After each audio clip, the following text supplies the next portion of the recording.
학부모들을 대상으로 해서 프레임 국어를 설명하는 간담회를 했었어요. 학부모들이 궁금한 사항들을 질문 받는 시간을 중심으로 진행을 했는데 그 내용을 공유를 하고 전체적으로 한번 정리하는 시간이다 이렇게 보시면 될 것 같아요. 일단 프레임 국어를 듣고서 어머님들의 반응은 좋았습니다.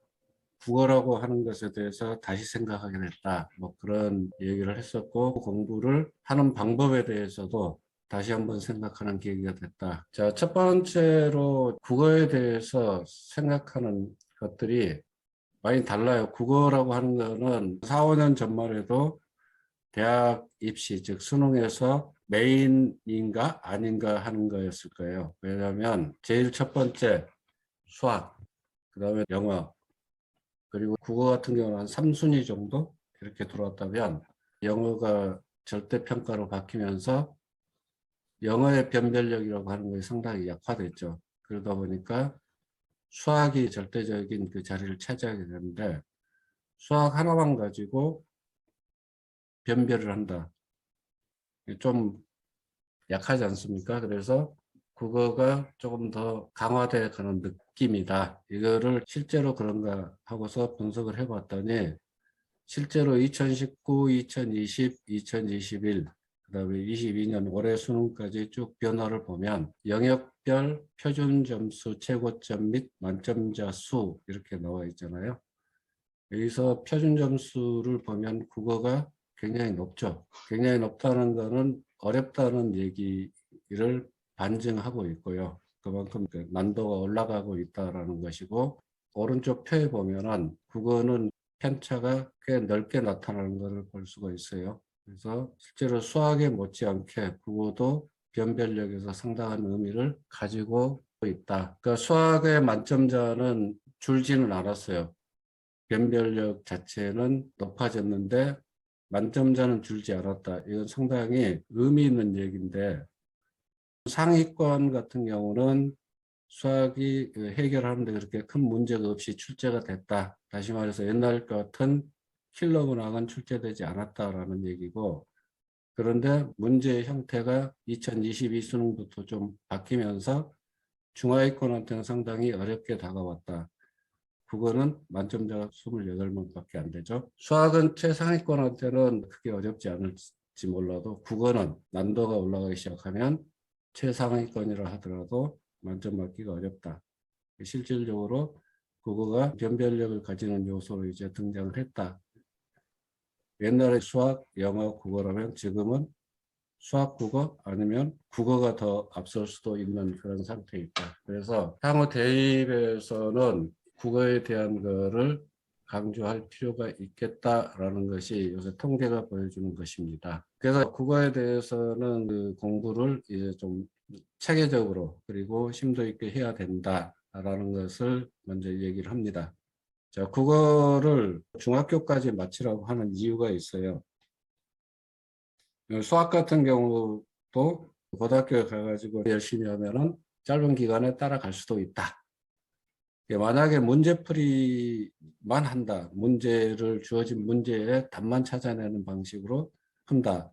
그러면은 죽게 살기로 붙어서 따라갈 수도 있겠죠. 그런데 올해처럼 시험이 문제 해결력 중심으로 바뀐다 그러면은 하루아침에 따라가기는 쉽지 않은 과목이다. 그래서 학습 역량에 영향을 많이 받는 과목하고 학습 역량에 영향을 덜 받는 과목 이렇게 좀 나눠 본다면 국어하고 수학은 학습 역량에 영향을 많이 받는 과목. 이 얘기는 무슨 얘기냐면 지식을 습득하기 위한 전 단계, 자기의 이해하는 역량 자체가 어느 정도 키워져 있지 않으면 시간이 오래 걸리는 과목이다. 그래서 하루아침에 점수를 몇 단계씩 올리는 그러한 과목들이 아니다. 그게 국어와 수학이다. 그래서 고등학교 올라가기 전에 이러한 두 과목에 대해서는 어느 정도 기본적인 역량을 만들어 놓고 가는 게 맞다라고 보여집니다. 그래서 공부하는 방식에서 시간이 오래 걸리는 것, 시간을 단기간에 처리할 수 있는 것 이렇게 나눠서 공부 전략을 짤 필요가 있고 수학과 국어는 좀 시간이 오래 걸리는 과목이다. 이렇게 생각을 해야 될 것 같습니다. 그런데 국어에 대해서 그렇게 심도 있게 공부를 생각해 본 학부모들이 많이 있을까? 거의 아마 없을 겁니다. 대부분 수학 영어에 목숨을 걸고 있지 않나. 그래서 그 흐름이 바뀌어야 되지 않느냐 생각입니다. 자, 그러면은 어머님들한테 제가 그런 질문을 했는데 교육을 지금 받고 있는 목표가 뭐예요? 라고 물어본다면 개인마다 다 다르지 않겠습니까? 좋은 대학을 가겠다. 라는 거를 목표로 한다 그러면 지금 앞에서 본 것 같이 시험의 변화 이런 것들을 생각하면서 공부를 해야 될 것이고 인생의 성공을 목표로 한다. 그러면 그거하고는 상관이 없겠죠. 사회에 돌아가는 상황을 전문가들보다 더 예리하게 느끼는 게 학부모들입니다. 굳이 대학 나오지 않아도 길은 얼마든지 나올 수 있다는 것을 요즘 많은 분야에서 보여주고 있어요. 그렇기 때문에 내가 지금 교육받는 목표는 분명하게 하도록 할 필요가 있고 그러면 그 목표에서 내가 어떤 공부를 해야 될지를 안내를 해줄 필요가 있다. 좋은 대학 목표를 한다 그러면 앞에서 본 것처럼 수학, 국어 초점 놓치지 마라 라는 얘기를 하는 겁니다. 자, 국어를 공부하는데 중학교, 고등학교에 가가지고 국어 공부하면은 국어 문제집 사가지고 푸는 것이 국어 공부다. 그냥 많이 읽으면 국어는 되는 거 아닌가라는 사실상 그러니까 국어 공부에 대해서는 어떤 표준이 만들어져 있지 않습니다. 이유는 왜 그러냐? 국어는 항상 수능에서도 제3순위였기 때문에 수학 같은 경우는 어떤 프로세스를 거쳐서 쭉 올라가면은 수학은 시험에 충분히 준비가 됩니다라는 것이 너무나 잘 만들어져 있어요.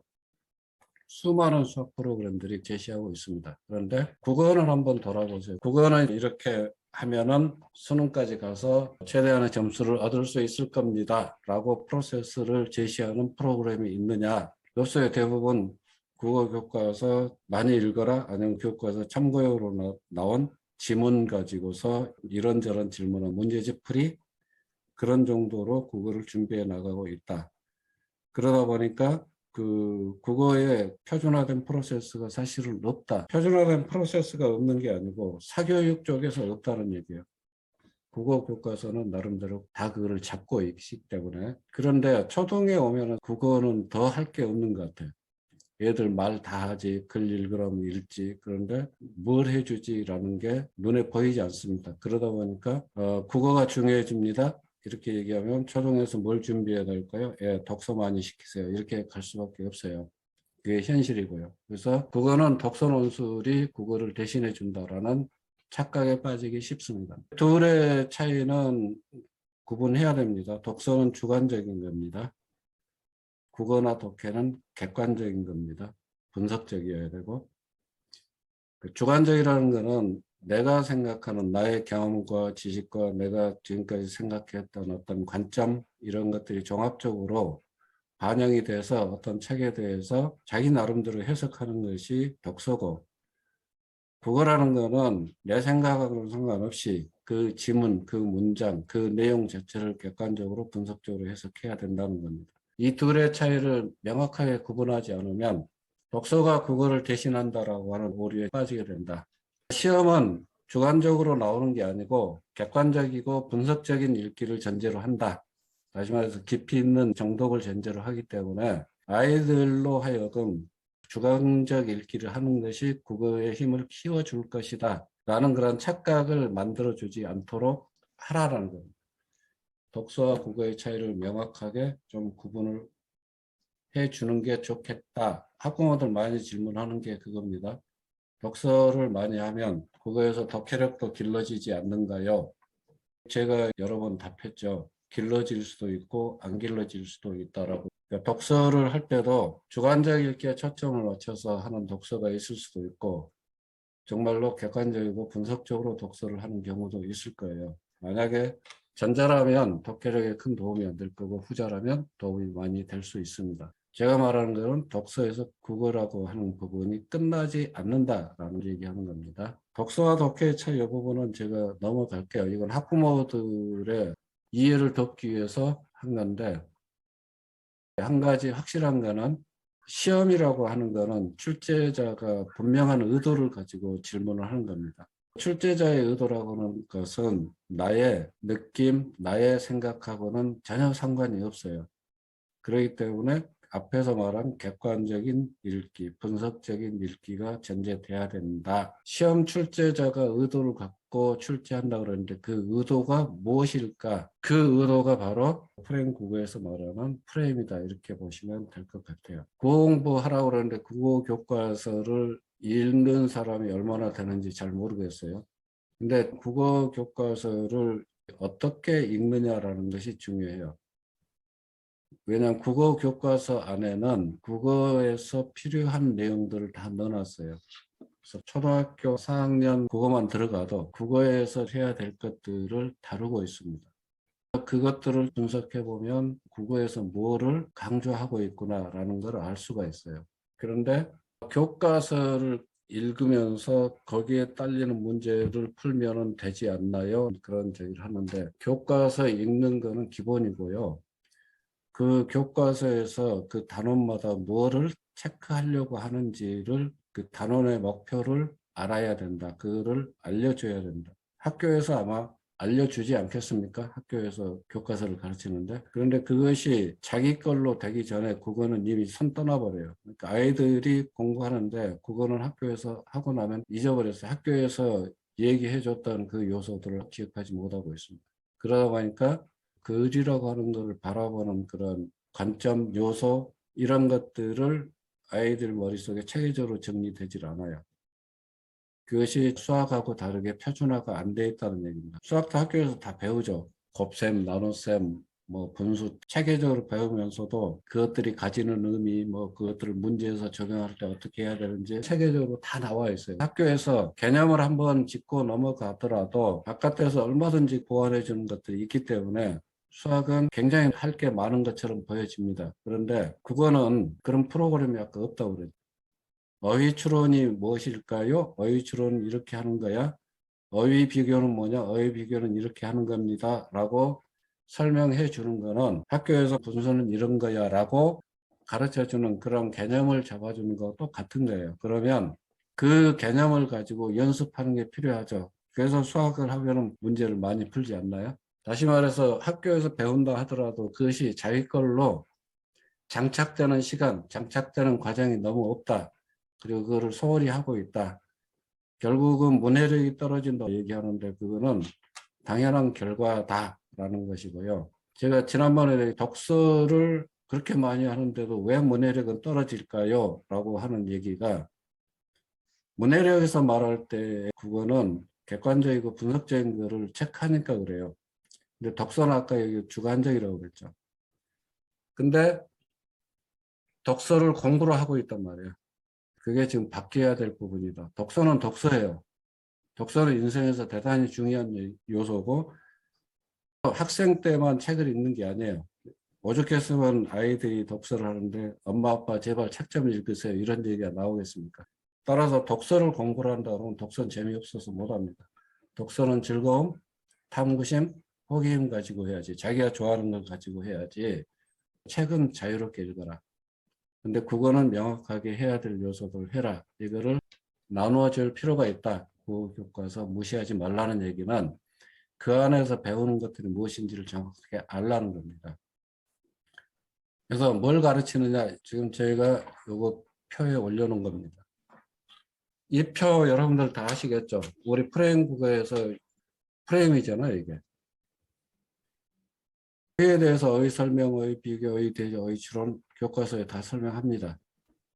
인과관계, 사실정 이거 다 나와요. 어휘 순서, 의미 순서, 추론, 북해, 주제, 중심, 비유, 수사 표현, 지시, 함축 요약하는 거 국어에서 가르치는 거예요. 국어의 지문은 교과서 새로 편찬될 때마다 또는 출판사마다 지문은 달라져요. 그렇지만은 거기에서 가르치는 내용은 똑같아요. 저희가 프레임이라는 이름을 붙였지만 이러한 요소들을 가르치고 있다는 얘기입니다. 그럼 국어를 정복하려면 이러한 요소를 자유자재로 다루고 바라보고 해석할 수 있어야 된다라는 얘기입니다. 자, 이 부분들을 연습할 수 있는 프로세스 그게 없다는 것이 국어 교육의 현실이라 보시면 된다라고 얘기했죠. 그거를 연습시켜주는 프로그램이 있느냐 없죠. 그게 저희가 프레임 국어를 만든 겁니다 라고 얘기하면 어머님들이 거의 다 이해를 하세요. 미국에는 SAT나 뭐 ACT와 같은 대학 입학 자격 시험이 있잖아요. 인과관계 사실주장, 순서, 어휘 순서, 추론, 의미 독해, 주제, 중심론 이것들 다 질문합니다. 그러니까 영어가 됐든 국어가 됐든 언어를 다룰 때는 언어를 바라보는 관점이 있다, 바라봐야 될 시각이 있다라는 겁니다. 또 한 가지, 외국어는 모국어의 실력을 뛰어넘지 못한다. 이거 분명하게 인지를 하셔야 된다. 특히나 시험으로 들어가게 되면 학문적 언어고 추상적 언어이기 때문에 국어의 수준이 그 정도를 커버할 수 있는 수준이 안 된다면 영어나 다른 언어를 독해를 한다 하더라도 국어 이상의 이해를 할 수가 없습니다. 영어가 성장하려면 국어를 성장시켜야 된다. 영어 교육의 목표가 뭐예요? 수준 높은 영어가 필요해서 영어 공부를 해야 됩니다. 라는 목표를 갖고 있다면 국어를 그 정도까지 끌어올려줘야 된다라는 겁니다. 이거는 실제적으로 프레임으로 어떻게 읽어지는가 하는 거를 미리 보기라고 하는 거는 책을 볼 때 목차들을 보고 서문을 보고 전체적인 틀을 봐라. 그러면은 무엇을 하려고 하는지 전체적인 그림이 눈에 들어온다. 글을 읽으면서 떠오르는 생각이나 탐구하고 싶은 내용, 이거는 기억하고 싶다, 또는 새로운 단어가 있다, 또는 새롭게 표현된 구문이 있다, 이런 것들은 따로 정리를 해 놓으라. 프레임 구에서 뭘로 이걸 하라고 그랬죠? 언어 노트를 하라고 그랬죠. 그 다음에 작가의 주장, 주제죠. 개요를 요약하기, 제시하는 문장의 사실이나 주장, 또는 그 주장에 대한 근거, 설득력 있는 증거, 또는 추론이 타당한지, 앞뒤 관계가 의미가 조화롭게 호응을 이루고 있는지 이것들을 놓치지 말고 읽어라 라고 하는 것. 그게 개요, 요약, 분석입니다. 네 번째, 이런 부분도 놓치지 말아라 하는 게 어휘 사용의 순서, 문장 배치의 특징, 표현의 패턴, 사람이나 이슈를 이끌어 나가는 일관된 방식, 이것들을 잘 봐라. 왜냐하면 그 속에서 작가가 특별히 강조하고 싶은 어떤 단서들이 추출이 된다. 이걸 얘기하는 겁니다. 그리고 다섯 번째, 상황 변화 인지라고는 맥락이죠. 다음에 명시적인 표현과 숨겨진 의미를 문맥에서 비교하고 대조하라. 또 문장 흐름의 일관성이나 상황이나 논지 전원, 논지 전개가 일관성이 있느냐, 이런 것들을 체크를 해야지 비판적인 읽기가 된다. 자, 그러면 여기에 빨갛게 표현된 것이 프레임 국어다. 하나의 글, 하나의 지문에서 뭘 봐야 되느냐라는 것을 보여주는 겁니다. 그러면 아까 앞에서 시험은 뭘로 출제한다고 그랬죠? 출제자의 의도라고 그랬잖아요. 출제자의 의도가 바로 여기에 있는 빨간 겁니다. 자, 이 글에서 작가가 주장하는 것을 내가 한번 물어보고 싶다.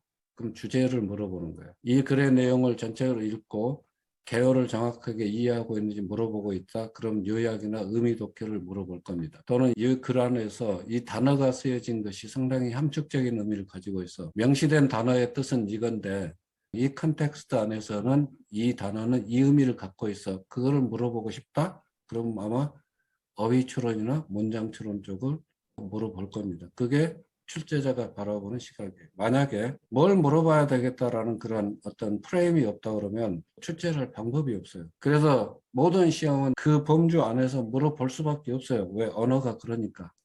그러면 그 물어보는 그 관점들, 그거를 집중적으로 연습을 시켜준다? A한테 그거를 몸에 장착시키겠다라는 거라고 했죠. 그게 프레임 국어의 목적이라고 했죠. 그러면 지문은 언제든지 바뀐다 하더라도 어떤 글이라도 바라보는 거는 그 관점에서 바라보게 되고, 그럼 아이가 이게 몸에 장착이 된다면 어느 정도까지 가야 된다? 자기가 지문을 보고 지가 문제를 출제할 수 있어야 돼요. 실제 국어 문제들이 이렇게 출제되고 있다는 거예요. 사실과 주장 프레임에서 바라보라는, 이거는 다른 차원인데요. 이제는 이처럼 문장으로 된 것들만이 아니고 올해부터 보니까 이런 통계, 그래프 이런 것들이 다 확대가 돼 들어가더라. 이게 참 재밌는 게 미국의 그 SAT 보니까 2016년도에 형태가 바뀌었습니다. 근데 바뀌면서 통계 자료나 이런 것들이 그래프 이런 해석들이 많이 나오고 있어요. 현대의 사회 자체가 정보량이 훨씬 더 넓어졌기 때문에 이런 것들이 국어 안으로 들어오고 있지 않는가 생각이 드는데요. 이것이 국어 안으로 들어왔다 하더라도 결국은 물어보는 관점은 이거예요. 여기에서 알 수 있는 사실은 뭐냐라고 물어보거나 여기에서 이러이러한 주장에 대한 근거로서 타당한가요 아닌가요로 물어보거나 물어보는 관점은 앞에서 얘기했던 그 프레임의 틀을 벗어나기가 어렵다라는 것. 그래서 아이들이 어떤 글을 볼 때 이 시각을 몸에 장착하고 있으면 그게 없는 상태로 전혀 다른 형태의 글들이 보이기 시작한다. 그것이 객관적 읽기, 분석적 읽기의 핵심이다. 우리가 국어를 따로 하는 이유가 바로 그런 것들을 보는 눈을 만들어 주는 것이. 국어를 배우는 거는 국어책에 들어있는 지문을 읽기 위해서 최소한 이 지문이라도 읽어라. 그래서 배우는 게 아니에요. 국어책의 지문은 계속 바뀝니다. 언어로 표현된 것들은 이러이러한 요소들을 봐야 돼. 라는 그거의 리딩입니다. 그거는 리딩만 하는 거 아니잖아요. 그래서 리딩이 있고 문법이 있고 작문이 있고 나눠지죠. 지금 우리가 프레임 국어에서 하는 건 그중에 뭘 하는 거다? 리딩에 대한 얘기다. 이 얘기고요. 문법은 그 따로 돼 있잖아요. 독해 문법이라고 해놨죠. 그러니까 문법이 언어를 해석하는데 어떤 영향을 주기 때문에 문법을 배우는 거다. 프레임 국어를 학원들에서 하고 있는 곳들이 늘어나고 있어요. 핵심은 두 가지입니다. 프레임 국어에 그 코칭을 할 때 지연된 피드백이라는 거예요. 이거는 우리 170에서도 같은 그 코칭 방식을 택하고 있는데 아이가 먼저 풀어야 된다는 얘기입니다. 아이가 먼저 풀고 아이가 그거에 대해서 최대한 다 생각해 봐야 돼요. 틀린 아이한테 그 질문을 해보세요. 왜 너는 처음에 이 답을 선택했는지, 다음에 왜 이걸 바꿨는지, 어떤 생각을 바꿨는지, 이것만 체크해 나가면 자기가 이거를 체크한 거를 생각하게 됩니다. 생각한 거를 발표하는 과정에서 스스로 해소가 될 수도 있고 또는 선생님하고 대화하는 과정에서 될 수가 있고 지연된 피드백의 효과는 한 번 했던 거를 다시 회상을 시켜서 그것에 대해서 한 번 더 생각을 할 때 훨씬 학습 효과가 높더라라는 얘기입니다. 공부는 학생이 하는 거기 때문에 학생이 뭘 모르고 있고 어떻게 생각하는지 분명히 알아야 돼요. 그래서 두 번째가 아이 생각을 궁금해 하라는 거죠. 국어에서는 그 문장을 아이가 어떻게 해석했는지 알 방법이 없어요. 수학은 객관적인 팩트 눈에 보이기 때문에 이 틀렸다면 이거 못 푸는 거구나라고 추정할 수도 있지만 국어라는 거는 그렇게 할 수가 없어요. 그렇기 때문에 애 생각 반드시 물어보라는 거고 부모님이 아이들한테 할 때도 꼭 이렇게 하세요. 프레임 국어는 이게 짜져 있지만 책을 읽을 때도 이걸 쓰시면 돼요. 프레임 국어의 학습 방법은 온라인으로 먼저 한다. 책을 읽으면 주석을 달라고 그랬죠. 지문을 읽으면서 주석 다는 것이 언어노트입니다. 요약하는 것 언어노트입니다. 아까 앞에서 얘기했던 지연된 피드백 그리고 아이의 생각 이 두 가지에 초점을 맞춰져 있다. 글을 보는 눈을 만들어 주는 것이고요. 시험이라면 출제자가 어떤 의도를 갖고 문제를 출제했구나 이거를 한눈에 알아볼 수 있습니다. 제가 이거를 한번 쭉 정리를 해준 이유가 통계로 뽑아보니까 수능에 상당히 국어가 변별력을 가지고 있구나라는 것을 알게 되었다는 것이고요. 독서 프로그램이 과연 국어 시험에 대비해 줄 수 있느냐 또 한 가지는 학부모님들이 자주 물어보는 독서 이 혼돈 이런 부분도 상당히 해소시켜 줄 것이다. 이런 측면에서 정리하는 의미로 공유를 하게 되었습니다.